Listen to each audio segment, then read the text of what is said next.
There are no strings on me.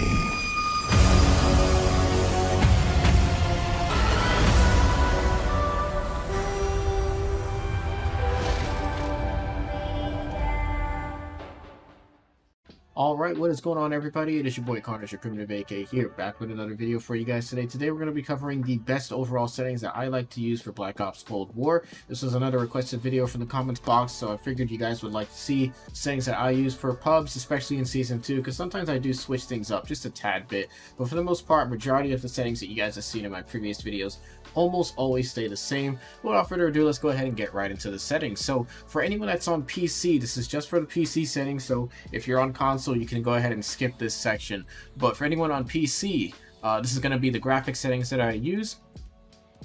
For your refresh rate, depending on what type of monitor you have, you need to make sure that this is at 144 Hertz. I have a 144 Hertz monitor, so that's why I'm able to choose that setting. But if you don't have 144, chances are this will be at 60 standard. So do make sure you change this based on the type of monitor that you have. VSync I leave on disabled. Menu VSync I leave it on enabled. NVIDIA Reflex Low Latency, leave it on enabled. Don't put it on boosted, because for some reason I actually lose frames when using boosted. I'm not entirely sure why, but I've noticed that that does actually happen. Display resolution, set this to whatever your monitor is. I recommend don't going any higher than 2K.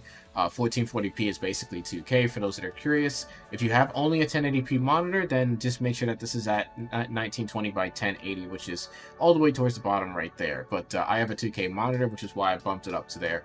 But for anyone that has 4K, don't even bother bumping up to 4K. There's really no need to play this game at 4K. Aspect ratio on automatic.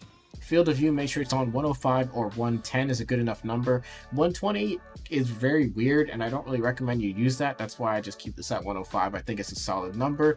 ADS field of view, make sure it's on affected. Vehicle aiming field of view, make sure it's on affected as well. Frame rate limit on unlimited.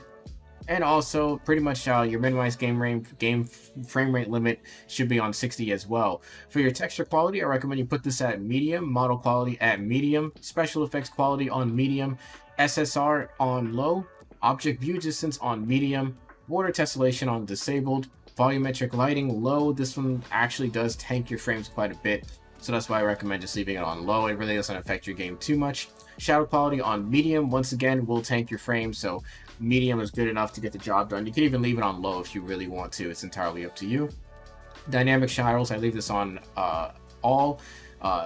Special effects shadows on enabled. Weapon shadow on enabled. Ray tracing, all ray tracing settings should be disabled. All this does is make your game look nicer, but it will severely tank your frames. Even if you have a very good graphics card like the 3080 graphics card or the 2080. In my case, I have a 2080. It's not necessary for anyone that is very competitive at shooter games. You should always leave that on disabled. DLSS, leave this on balanced. If you want better quality and sharper imaging, you can put this to quality, but balanced is good enough just for me. Gives you both great performance and also great quality as well. And if you're using DLSS, obviously anti-aliasing will be disabled. Ambient occlusion quality should be on medium. Motion blur always disabled. Motion blur quality always low. I wish there was a way to turn this off, but since motion blur is disabled, this setting doesn't actually apply, so don't worry about it. Subsurface scattering, leave this on disabled. Order independent transparency on medium. VRAM usage on 80%. And display gamma computer sRGB, display adapter, obviously whatever your graphics card is, so that'll be defaulted. And also, for those that are curious, we're going to go ahead and talk about our audio settings here. So mute sound not muted. Master volume, I leave this on 60%. You'll have to change this based on whatever your headset is. I have a Mixamp Astro headset, which is why I'm able to control my audio from the actual Mixamp rather than the computer itself, so that's why I'm able to change that as well. Audio preset, I recommend leave this on high boost. Hit marker sound effect on enabled. And speakers change to whatever your speaker settings are, whatever your headset or desktop audio. Voice chat on enabled, voice and text chat on game chat. And also pretty much everything here is really not too important in terms of like settings and whatnot. You know, obviously microphone, I have it set to my Yeti. I got a new mic actually, so we're gonna be changing it to that pretty soon. But for the most part, make sure your mic is also on push to talk. Don't leave it on open mic. You don't want to have people hearing you the whole time while you're talking to your boyfriend or your girlfriend. So make sure that's on push to talk, and I have my push to talk button set to V. Interface subtitles, I recommend you leave on enabled. The reason for this is because you can actually get in-text game alerts of what's going on throughout the game. So a lot of times I'm in Discord, I can hear my friends talking over the game, and all of a sudden they may say something like enemy napalm incoming. I may not hear it because of Discord, you know, friends are chatting in Discord, but the fact that you can see the text on your actual game, they'll write it out saying enemy napalm inbound, is actually very helpful. So that's why I recommend you leave subtitles on enabled. If you feel like you don't need it, you can certainly turn it off as well. Introduction movie, leave this on skip, so that way you don't have to see the constant boot up screen every time you boot up the game. Crosshairs, hit marker is damage, base hit marker is ally. Pretty much leave this on all on enabled.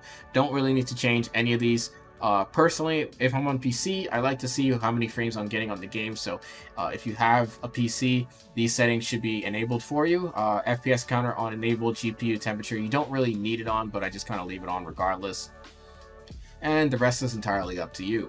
Moving on to the most important part, which is for the controller players and also console players as well. These settings are for you guys. So input device, obviously on controller. Horizontal sensitivity, I leave it on 7, as well as vertical on 7.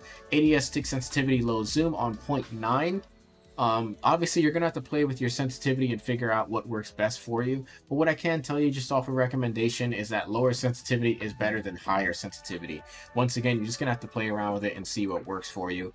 And like I said, I recommend you put low zoom at 0.9. It'll basically turn this 7 sensitivity into roughly about a 6.4, roughly about a 6.4. That's about what it converts it into. And high zoom, I leave this on 1.0 as well. Button layout, I leave this on standard.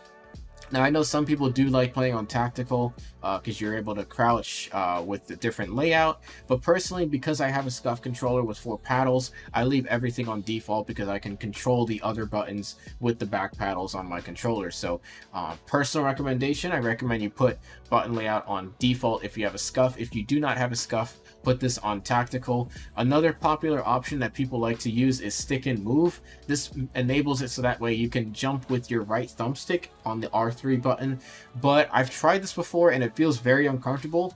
But if you're into this kind of thing, then and you don't have a SCUF controller, this may actually be a nice little setup for you guys. But you'll have to be the judge of that. Bumper jumper, another popular option that people go with as well. But like I said, tactical if you don't have a SCUF, default if you do have a SCUF controller. That's just my personal recommendation. You don't have to go with it. Play around with it, see what works best for you. Inverted vertical look on disabled, and response curve on standard. Controller vibration always on disabled no matter what. You don't need vibration on, there's no benefit to using it.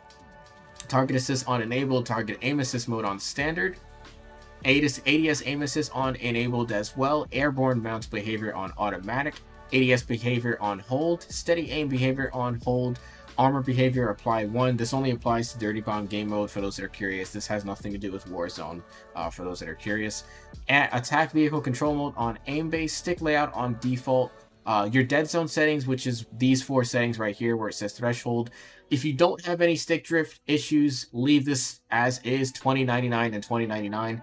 Don't touch these settings if you don't have any type of stick drift issues. If you do, you're going to have to play around with these. I can't recommend what best number is good for you guys because unfortunately, or fortunately for me at least, I don't have any stick drift or dead zone issues. So if you don't have that issue, don't touch this setting at all. Automatic move forward. Leave this on disabled. And automatic sprint, make sure you leave that on enabled as well. Sprint cancels reload on disabled. You can put this on enabled, but I actually noticed this does get me killed quite often, so I decided to just leave it on disabled. Parachute auto deploy on enabled, and equipment behavior on hold as well. And last but not least, interact reload behavior, tap to reload. If you guys remember my Warzone best settings video, we recommended the contextual tap. I believe this is prioritize interact or prioritize reload, one of those 2 settings. But since there's no Warzone on this game, obviously, just leave this on tap to reload. Guys, that's gonna do it for my settings. The rest of this doesn't really matter too much. This is just personal network information and Activision stuff, which we're not going to go into. But let me know what you guys think about these settings. Hopefully it helped you guys out. Hopefully you learned something new. And if you have any questions or recommendations in the comments box down below about something that I did not discuss, let me know down below. I'll catch you guys in the next one, though. Thank you guys so much for watching. It's your boy Connors, your Primitive AK, signing out. Peace out, fellas.